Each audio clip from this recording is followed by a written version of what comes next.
गरीब की एक बेटी के लिए आया मॉडर्न और संस्कारी परिवार के दो रिश्ते।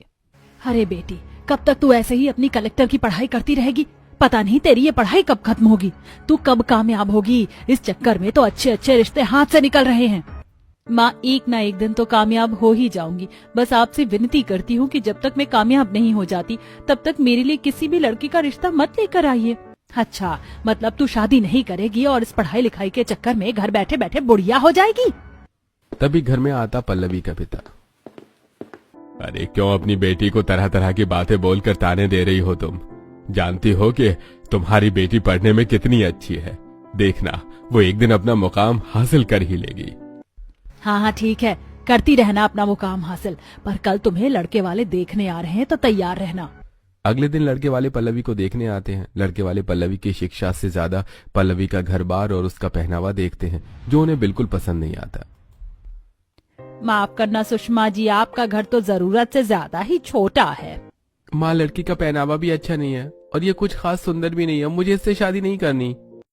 ये सब सुनकर पल्लवी को बहुत गुस्सा आता है।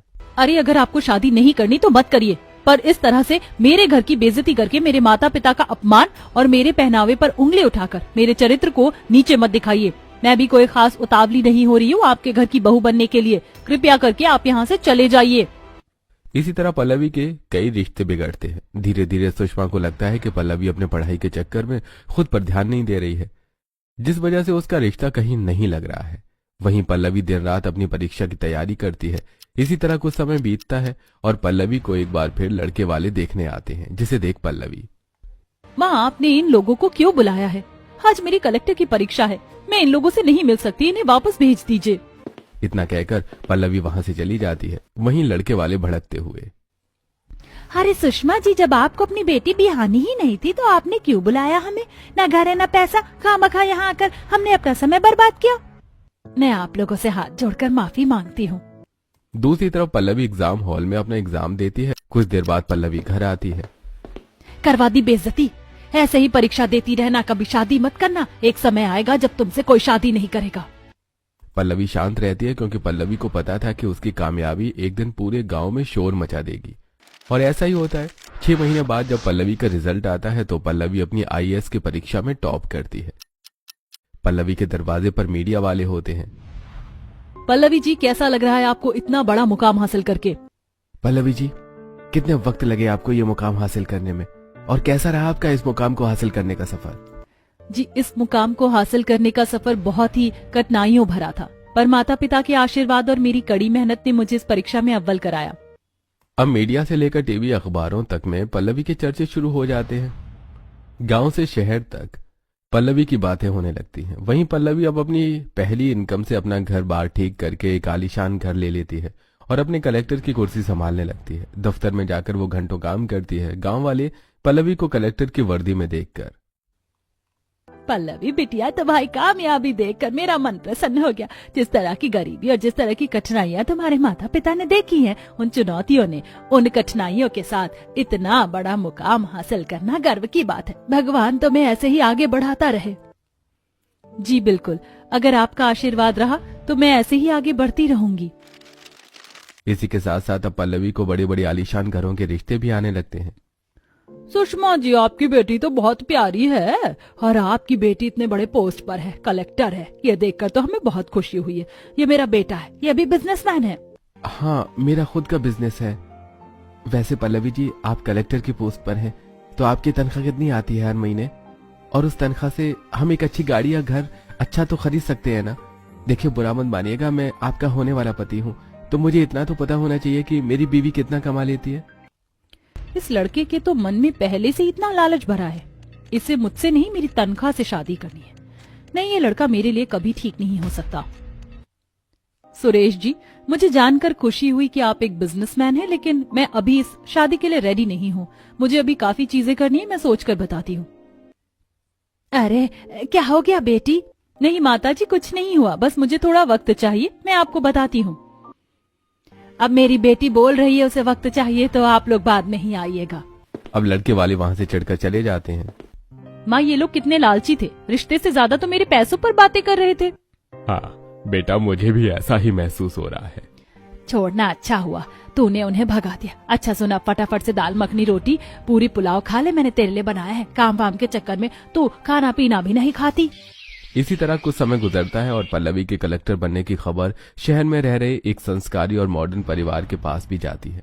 ये दोनों ही परिवार एक ही खानदान के होते हैं, लेकिन आपसी मतभेद के कारण ये परिवार अलग अलग रहते हैं। मॉडर्न परिवार पल्लवी को अखबार में देखकर, बेटा देखो अखबार में तस्वीर छपी है, एक गरीब लड़की कलेक्टर बन गई है। हाँ, लड़की तो देखने में ही होशियार लग रही है। बेटा, ये लड़की कलेक्टर बन चुकी है। अगर इस लड़की से तुम्हारी शादी हो जाती है तो तुम इसके साथ मिलकर अपने एनजीओ में लोगों को और अच्छी तरीके से मदद कर सकते हो। बिल्कुल पापा सही कह रहे हैं भैया। हाँ, आप कह तो सही रही हो। बेटा सब कुछ तो ठीक है, तो मैं इस लड़की से तुम्हारी शादी की बात आगे बढ़ाऊं। वैसे मेरे मन में कोई लालच नहीं, पर मैं सोच रही हूँ कि अगर ये बहू बनती मेरे घर की तो हम गरीब लोगों की और अच्छे तरीके से मदद कर पाएंगे। दूसरी तरफ संस्कारी ससुराल के सदस्य पल्लवी को टेलीविजन पर देखकर, अरे बाप रे, ये कोई गरीब लड़की है जो कलेक्टर बन गई है। इस गरीब लड़की की तो लाखों की इनकम होगी। हाँ पापा, ये लोग करोड़ों में कमाते हैं। क्या फिर तो भैया मुझे इस लड़की से शादी कर लेनी चाहिए। वैसे भी लाखों का कर्जा हो गया है हमारे ऊपर। पहली बार मेरे छोटे बेटे ने पते की बात की है। अगर ये लड़की मेरे घर की बहू बन गई तो इसके आते ही हमें अच्छा बंगला, अच्छी गाड़ी और हमारे सारे कर्जे टूट जाएंगे। अगर ये सच्चाई उस कलेक्टर लड़की को पता चलेगी तो वो कभी इस घर की बहू नहीं बनेगी। इसलिए सबसे पहले हमें उसके आगे संस्कारी बनना होगा। पापा आप चिंता मत करो, मैं तो चंदन का टीका लगाकर एक नंबर का संस्कारी और पुजारी भी बन जाऊंगा इस लड़की को पाने के लिए। अब अगले दिन सुबह संस्कारी और मॉडर्न परिवार के सदस्य पल्लवी के घर रिश्ता लेकर जा रहे होते हैं कि तभी उनकी आपस में टक्कर हो जाती है। दोनों परिवार कार से बाहर निकलते हैं। हे भगवान, ये किस मनहूस के दर्शन करवा दिए तूने। अच्छा खासा अपनी कलेक्टर बहू को देखने जा रही थी। क्या कहा? कलेक्टर बहू? उसके यहाँ तो मैं जा रही हूँ। अरे तुम मेरा पीछा कभी छोड़ोगी कि नहीं? चाची, आपसे पहले हमें इस लड़की के बारे में पता चला था। शांत हो जाओ, वो लड़की जिसे पसंद करेगी उसी की शादी उस लड़के से होगी, इसीलिए हमें आपस में नहीं झगड़ना चाहिए। अरे सही कहा मेरे बेटे ने, आप अपना रिश्ता लेकर जाइए और हम अपना लेकर जा रहे हैं। अब दोनों ही परिवार पल्लवी के घर पहुंचते हैं। अरे आप लोग कौन? जी मैं अपने संस्कारी परिवार से आपकी बेटी पल्लवी के लिए रिश्ता लेकर आई हूँ अपने बेटे का। सुषमा जी, हमारा परिवार मॉडर्न है पर हम अपने संस्कारों से जुड़े हुए हैं और मैं अपने छोटे बेटे कौशल का रिश्ता आपकी बेटी के लिए लेकर आई हूँ। अच्छा, आप दोनों अंदर आइए, हमारी बेटी भी अंदर ही बैठी है। अब पल्लवी भी सबके सामने आकर बैठती है। जी पहले मैं आप लोगों से बात करना चाहूंगी। आपने अभी बताया कि आप काफी संस्कारी परिवार से हैं, तो फिर बताइए कि क्या क्या संस्कार हैं आपके अंदर और आगे फ्यूचर के लिए क्या सोचा है अपनी बहू के लिए?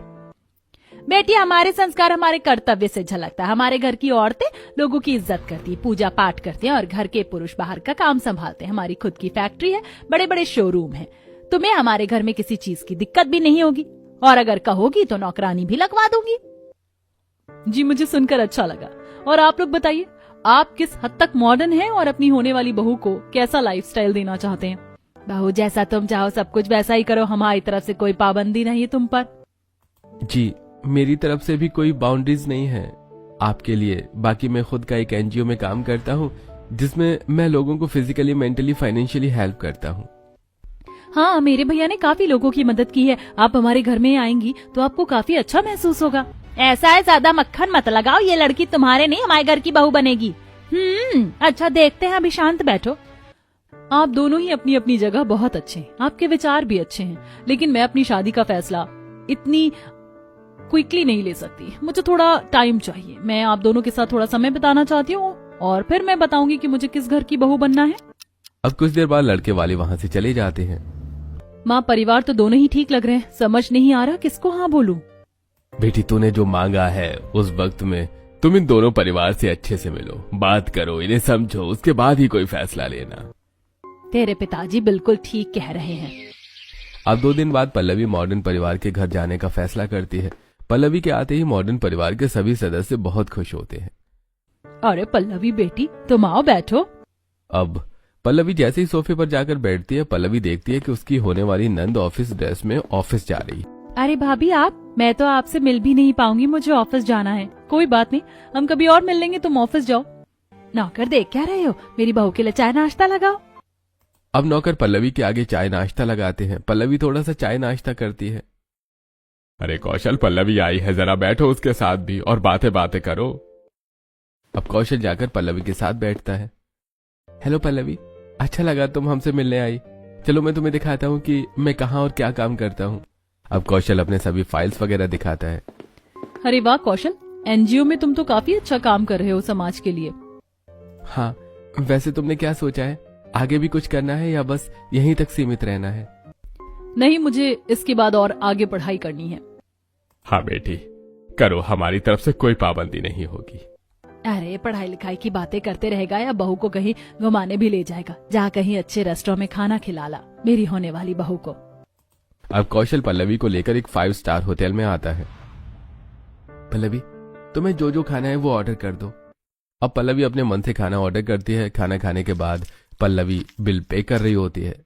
अरे तुम रहने दो पल्लवी, मैं इन सब का पेमेंट खुद कर दूंगा। अब पल्लवी कौशल के साथ बाहर आती है। पल्लवी, तुम यहाँ रुको, मैं अभी आया। अब कौशल एक ज्वेलरी शॉप से पल्लवी के लिए डायमंड की रिंग लेकर आता है। अरे मुझे यहाँ खड़ा करके तुम कहाँ चले गए थे? पूरे 1 घंटे लग गए तुम्हें आने में। सॉरी पल्लवी। अब घुटने के बल बैठकर कौशल पल्लवी को रिंग देता है। पल्लवी, मेरी तरफ से ये छोटा सा गिफ्ट तुम्हारे लिए। अब ये देखकर पल्लवी का सारा गुस्सा ठंडा हो जाता है। अब उसके बाद पल्लवी संस्कारी परिवार के घर जाती है। अरे बहू, तुम आओ बैठो घर में। पल्लवी जाकर सोफे पर बैठती है। 10 से 20 मिनट निकल जाते हैं, लेकिन पल्लवी को कोई पानी भी नहीं पूछता। बहू चलो, मैं तुम्हें अपना घर दिखाती हूँ। अब जानकी बहू को रसोई में लेकर आती है। ये देखो बहू, ये है मेरा आलीशान रसोई, इसे संभाल तो लोगी ना? जी माँ जी। इसके बाद जानकी पल्लवी को घर के सभी बड़े बड़े कमरों को दिखाने लगती है। बहू, ये हम लोगों का बड़ा बड़ा कमरा है, तुम इसे साफ तो कर लोगी ना? माँ जी। अब पल्लवी की नजर अपनी जेठानी पर जाती है, जिसने काफी लंबा घूंघट किया होता है और जेठ उस पर चिल्ला रहा होता है। अरे इतनी देर लगती है चाय लाने में, तुम्हारे चक्कर में मेरा लेट हो चुका है। अब तक क्या कर रही थी तुम?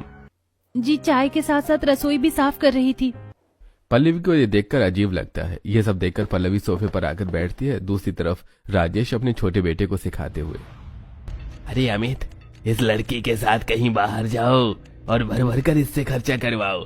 पैसे वाली है, तुम पर बहुत खर्च करेगी। हाँ पापा, आप सही कह रहे हो। अरे पल्लवी, तुम क्या घर बार देख रही हो? चलो कहीं बाहर घूमने चलते हैं, तुम्हें शॉपिंग पर ले चलता हूँ। अब अमित एक बहुत बड़े मॉल में पल्लवी के साथ शॉपिंग करता है और वो अपने साथ साथ घर के सभी सदस्यों के लिए शॉपिंग करता है। अब मुझे इसके आगे झूठ नाटक करना पड़ेगा कि मैं अपना वॉलेट भूल चुका हूँ। अरे पल्लवी, जरा तुम इन सभी कपड़ों की पेमेंट कर सकती हो? एक्चुअली मैं अपना वॉलेट भूल गया हूँ। अच्छा, कोई नहीं, मैं कर देती हूँ। अब पल्लवी अपने कार्ड से पेमेंट करती है। कुछ देर बाद दोनों ही अपने अपने घर चले जाते हैं। अब अमित के परिवार वाले इतने सारे कपड़े देखकर बहुत खुश होते हैं। दूसरी तरफ पल्लवी मॉडर्न और संस्कारी परिवार का नेचर अपनी माँ से शेयर करती है। माँ, एक परिवार था जो मुझे आगे पढ़ाना चाहता था और दूसरा परिवार जो कि संस्कारी था, वो मुझे घर गृहस्थी के बारे में ही हर चीज बता रहा था। बेटा, संस्कारी लोग तो घर परिवार से ही जुड़े होते हैं, इसीलिए उन्होंने ऐसा कहा होगा, और मॉडर्न थोड़े पढ़े लिखे होते हैं तो पढ़ाई लिखाई से जुड़ी बातें करते हैं। अब अगले दिन पल्लवी अपने मॉडर्न ससुराल वाले और संस्कारी ससुराल वालों के कामकाज को देखने का फैसला करती है। पल्लवी सबसे पहले कौशल के साथ उसके एनजीओ जाती है। देखो पल्लवी, मैं यही इस कुर्सी पर बैठकर लोगों को कंप्लेंट्स, लोगों की प्रॉब्लम सॉल्व करता हूँ। ये तो बहुत अच्छी बात है कौशल कि तुम लोगों की मदद करते हो। पल्लवी इतना कहती है कि तभी 2 लाचार औरत कौशल के पास आती हैं। कौशल जी, मैं आपका तहे दिल से धन्यवाद करना चाहती हूँ। मेरा जमीन बिक जाता अगर आप सही समय पर मेरी पैसों से मदद नहीं करते। अरे कोई बात नहीं, मेरी छोटी सी मदद से आपको आपका घर मिल गया, मेरे लिए यही बहुत बड़ी खुशी है। आपको शुक्रिया अदा या धन्यवाद करने की जरूरत नहीं है। कौशल जी, आपने मुझ पर भी बहुत एहसान किया। मेरे बच्चे जो कभी रोड पर भीख मांगते थे, आपने उनका स्कूल में दाखिला करवाया है। अब वो अच्छा खासा पढ़ते हैं और इंग्लिश भी बोलते हैं। अरे ये तो बहुत अच्छी बात है, लेकिन आप ये सब मुझे मत बताइए। आप बस अपनी खुशहाल जिंदगी व्यतीत कीजिए। वैसे ये मैडम कौन है? कौशल जी, आपकी होने वाली पत्नी? अरे नहीं, ऐसा कुछ नहीं है। ये सब देखकर सुनकर पल्लवी को बहुत प्राउड फील होता है। कौशल, तुम बहुत अच्छा कर रहे हो और मुझे अच्छा लगा ये सब देखकर। अच्छा, मैं चलती हूँ, मुझे तुम्हारे कजिन ब्रदर के बिजनेस वगैरह भी देखने हैं। हाँ, डोंट वरी, तुम आराम से जाओ। अब पल्लवी फोन करके अमित को बाहर बुलाती है। हाँ, क्या हुआ? तुमने मुझे यहाँ क्यों बुलाया पल्लवी? वो अमित, मैंने तुम्हें यहाँ इसलिए बुलाया क्योंकि मैं अब तुम्हारे बिजनेस वगैरह को देखना चाहती हूँ। कौन से शोरूम है तुम्हारे और कौन सी फैक्ट्रियां चल रही हैं तुम्हारी, जरा मुझे भी दिखाओ। हाँ हाँ ठीक है, चलो दिखाता हूँ। अब अमित अपनी होने वाली पत्नी को अपनी फैक्ट्री में लेकर आता है, जहाँ उसका बाप एक लाचार कर्मचारी के ऊपर तानाशाही कर रहा होता है। अरे चुपचाप से ये सारा काम खत्म कर। अरे मालिक, मैंने अपने हिस्से का काम खत्म कर दिया है, अब और कितना काम करूं मैं। अरे जिस हिसाब से तू पैसे लेता है मुझसे, उस हिसाब से तूने कुछ काम नहीं किया है। अभी तुझे और काम करना पड़ेगा, और अगर तूने मुझे काम करके नहीं दिया ना तो तेरे ऊपर मैं केस ठोक दूंगा, क्योंकि मेरे घर आने वाली बहू कलेक्टर है, कलेक्टर। ये सब देखकर पल्लवी समझ जाती है कि अमित का परिवार कहीं न कहीं उसके पोजीशन का गलत इस्तेमाल करना चाहता है। अरे अमित, तुम्हारे पापा ऐसे क्यों बात कर रहे हैं मजदूर से? जब वो कह रहा है कि उसने अपने हिस्से का काम कर दिया है तो उससे जबरदस्ती काम करवाना गलत है, और फिर मेरा नाम लेकर पापा जी उससे काम करवा रहे हैं। मुझे ये ठीक नहीं लग रहा। अरे तुम चिंता मत करो, मेरे पापा ऐसे ही कुछ भी बोलते हैं, उनकी उम्र हो गई है। चलो मैं तुम्हें अपने शोरूम वगैरह भी दिखा देता हूँ। अब अमित अपना शोरूम वगैरह भी पल्लवी को दिखाता है। इसके बाद पल्लवी अपनी कार में बिठाकर अमित को उसके घर ड्रॉप कर देती है। अमित घर के अंदर चला जाता है। पल्लवी भी अब अपनी गाड़ी का यू टर्न लेती है, लेकिन तभी पल्लवी, अरे मैंने अमित की फैमिली में सबको देखा, सबसे बात की, पर अपनी जेठानी से नहीं की। एक काम करती हूँ, आज अपनी जेठानी से भी मिल लेती हूँ। अब पल्लवी गाड़ी दोबारा घर के पास लाती है और पल्लवी कार से उतरकर घर में जा रही होती है, लेकिन पल्लवी दरवाजे पर ही ऐसी चीज सुनती है कि उसके होश उड़ जाते हैं। माँ, आज मैंने उस कलेक्टर लड़की को अपनी फैक्ट्री, अपना शोरूम सब दिखा दिया। वो शोरूम जो बिकने वाला है, लेकिन अब वो नहीं बिकेगा। अब मैं उस लड़की से शादी करके फैक्ट्री पर चल रहा है, लाखों का कर्ज और शोरूम की किस्त सब भरूंगा। आने तो दो एक बार उस लड़की को। सबसे पहले तो मैं अपना ये घर तोड़वाऊंगी और एक आलीशान घर बनवाऊंगी, और मैं अपना नया काम शुरू करूंगा उसके पैसे से, फिर एक लंबी गाड़ी भी लूंगा। अरे हाँ भैया, हम सब अपनी ख्वाहिश पूरी करेंगे उस कलेक्टर लड़की के पैसे से। बस एक बार वो सोने की मुर्गी हमारे हाथ तो लग जाए। तभी पल्लवी ताली बजाते हुए घर के अंदर घुसती है। अच्छा, तो ये है आप लोगों का संस्कारी परिवार, और ये वजह है आप लोगों का मुझे इस घर की बहू बनाने का। अब मैं इस शादी को अभी इसी वक्त तोड़ती हूँ, और मैं तो कहती हूँ किसी भी लड़की को आप जैसा निहायती घटिया लालची ससुराल कभी ना मिले। अब मैं शादी कौशल से करूंगी, वो लेकर आएगा मेरे घर में रिश्ता। अब गुस्से से पल्लवी अपने घर आती है, सारी बातें अपनी माँ से कहती है। हे भगवान बेटी, तुम यह क्या कह रही हो? मुझे तो अपने कानों पर विश्वास नहीं हो रहा। वो संस्कारी परिवार इस तरह की साजिश कर रहा था तुम्हें अपने घर की बहू बनाने के लिए? हाँ माँ, मैं तो भगवान का शुक्रिया अदा करती हूँ कि मैं उस घर की बहू नहीं बन पाई, वरना मेरी जिंदगी नरक हो जाती। मुझे तो पहले दिन ही समझ जाना चाहिए था, जब जानकी जी ने मुझे सिर्फ और सिर्फ अपने घर के बारे में बताया था। पैसा हर किसी की नीयत खराब कर देता है बेटी। अच्छा हुआ बेटी, समय रहते सब पता चल गया। इससे अच्छे तो वो मॉडर्न परिवार के लोग हैं जो खुद से ज्यादा तुम्हारी चिंता करते हैं। मैं तो कहती हूँ तुम कौशल को बोलो कि अब वही तुम्हारे लिए रिश्ता लेकर आए। अब पल्लवी कौशल को फोन करती है। हेलो हेलो, हाँ पल्लवी, क्या हुआ, सब ठीक? हाँ सब ठीक है। और सुनो कौशल, तुम बहुत बहुत अच्छे इंसान हो, तुम्हारी फैमिली भी बहुत अच्छी है। मैं चाहती हूँ कि तुम मेरे लिए रिश्ता लेकर आओ मेरे घर। ये सुनकर कौशल के परिवार वाले बहुत खुश हो जाते हैं। दूसरी तरफ संस्कारी परिवार पल्लवी के रिश्ता तोड़ने पर उसके ऊपर मीडिया में घटिया न्यूज वायरल कर देते हैं कि पल्लवी उनके बेटे के साथ रिश्ता रखकर दूसरी जगह रिश्ता कर रही है। मीडिया वाले, आप लोग चिंता मत कीजिए, अगर पल्लवी जी ने आपके साथ गलत किया है तो हम उन्हें छोड़ेंगे नहीं। हाँ हाँ, ऐसे ऐसे आरोप लगाना कि उस लड़की की कुर्सी छिन जाए, बहुत कलेक्टर बनने का घमंड है ना उसको। मेरे बेटे की बहू नहीं बनी तो मेरी जेठानी के बेटे की बहू भी नहीं बनेगी। अब अगले दिन कौशल अपने पूरे परिवार के साथ हाथों में फूल, शादी का जोड़ा लेकर पल्लवी के घर पहुंचता है। सभी लोग बेहद खुश होते हैं। शादी की बात चल रही होती है कि तभी दरवाजे पर मीडिया वाले आ जाते हैं। पल्लवी जी, बाहर निकलिए। पल्लवी जी, अभी के अभी बाहर निकलिए, कहाँ हैं आप? हाँ, बाहर निकालो अभी इस पल्लवी को। अब ये सब शोर शराबा सुनकर कौशल, पल्लवी और उसकी माँ घर के बाहर आते हैं। धीरे धीरे बाकी सदस्य भी वहाँ आ जाते हैं। अच्छा, तो आ गई आप। अब बताइए पल्लवी जी, क्या ये सच है आपका इस दो रिश्ते के पीछे का? एक साथ आपके घर दो रिश्ता आया है, आखिर क्यों? हाँ हाँ बताइए। जब आपने अमित जी के साथ अपना रिश्ता रखा ही था और उनके साथ प्रोफेशनल पर्सनल लाइफ में घुसने के बाद भी अब आप उनसे शादी तोड़ रही हैं, ऐसा क्यों? ये क्या रणनीति है आपकी? जवाब दीजिए पल्लवी जी, चुप क्यों हैं? ये डबल स्टैंडर्ड गेम आपने क्यों खेला? आपका कोई स्टैंडर्ड नहीं है क्या? मुझे तो लगता है कि आप कलेक्टर के पद पर भी धोखाधड़ी से ही पहुंची, जैसे धोखाधड़ी से लोगों के साथ रिश्ते जोड़ रही हैं, कल अमित जी के साथ और आज कौशल जी के साथ। अरे आप लोग मेरे और पल्लवी जी का रिश्ता गलत डायरेक्शन में लेकर जा रहे हैं। पल्लवी जी ये शादी किसी भी लालच से नहीं कर रही हैं, ना मैं किसी लालच से कर रहा हूँ। अगर पल्लवी जी अभी कहेंगी कि उन्हें मुझसे शादी नहीं करनी है या मैं उन्हें मना करूंगा तो ये शादी अभी के अभी टूट सकती है। हम दोनों आपसी सहमति से ये शादी कर रहे हैं। हाँ, सही कह रहे हैं मेरे होने वाले दामाद जी। और ये जानकी जी जो यहाँ खड़ी हैं सती सावित्री बनकर, ये तो मेरी बेटी के पैसे हड़पना चाहती थी, और आज जब वो पैसे नहीं मिले तो ये मेरी बेटी पर उल्टे सीधे आरोप लगाती हैं। अब ये सब सुनकर पल्लवी अपने सभी दस्तावेज घर से लेकर आती है और मीडिया वालों को दिखाती है। मीडिया वाले डिग्री, डिप्लोमा, अथॉरिटीज के मोहर दस्तावेजों पर देखकर शांत हो जाते हैं और चुपचाप वहां से जाने लगते हैं। आप लोगों ने ही भेजा था ना इन मीडिया वालों को। यही आप लोगों के संस्कार। जब एक लड़की ने आपसे रिश्ता तोड़ दिया तो आप उसके चरित्र पर उंगली उठाने लगे। मैं आप लोगों से बदला लेकर रहूंगी, छोड़ूंगी नहीं। ऐसा मुकदमा ठोकूंगी कि पूरा परिवार एक साथ अंदर जाएगा। अरे शांत हो जाओ पल्लवी। अब सब लोग घर के अंदर आते हैं। अभी जो भी हुआ हमें इसे एक बुरे हाथ से जैसा समझकर भूल जाना चाहिए और हमें अपनी खुशियों पर ध्यान देना चाहिए। सही बात है ये तो। और वैसे भी सुषमा जी, मुकुल जी, हमें इस परिवार के बारे में सब कुछ अच्छे से पता था क्योंकि ये हमारे ही खानदान के हैं। पर हमने ये बात आपको नहीं बताई। हमें लगा कि अगर हम उनकी बुराई करेंगे तो आपको लगेगा कि हम ये सब जानबूझकर कर रहे हैं ताकि आप अपनी बेटी की शादी हमसे करें। अरे नहीं, आप लोग तो बहुत ही अच्छे इंसान हैं। और रही उन लोगों की बात तो ठीक है, कोई नहीं हुआ, जो हुआ सो हुआ। पर अब भगवान का शुक्र है कि मेरी बेटी आपके घर की बहू बन रही है, उनकी नहीं। खुश तो मैं भी बहुत हूँ कि मेरी बेटी के लिए आपके घर से रिश्ता आया और मेरी बेटी कौशल जी की पत्नी बन रही है। जो इंसान दूसरों की मदद करता है दूसरों से हड़पा नहीं है। इसी तरह अब रिश्ता फिक्स हो जाता है, जिसके बाद पूरी विधि विधान के साथ पल्लवी की हल्दी, मेहंदी, संगीत की रस्म होती है और बड़ी ही खूबसूरती से पल्लवी कौशल के साथ पूरे विधि विधान के साथ शादी करती है। फिर पल्लवी शादी करके अपने ससुराल आ जाती है। उर्मिला बड़े प्यार से अपनी कलेक्टर बहू का गृह प्रवेश करती है। आओ बहू रानी, इस कलश को गिराकर घर के अंदर आओ।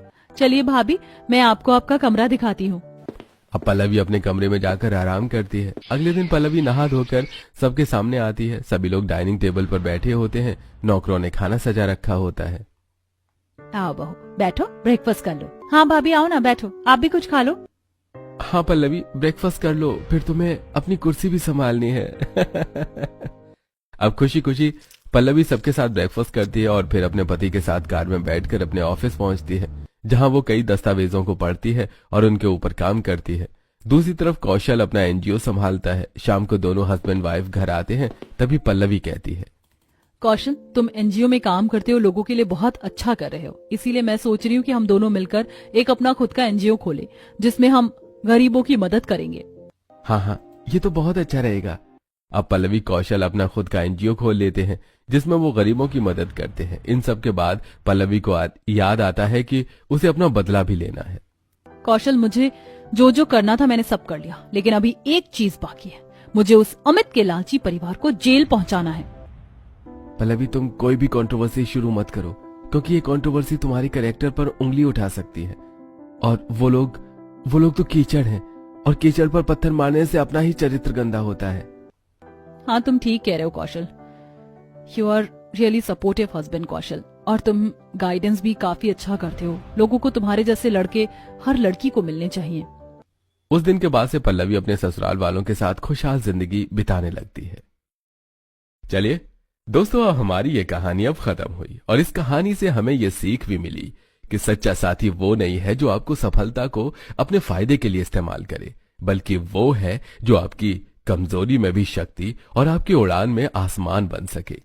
याद रखिए, झूठे संस्कार की कीमत हमेशा आत्मसम्मान से चुकानी पड़ती है और वास्तविक प्रगति केवल पारदर्शिता और निस्वार्थ समर्थन से आती है।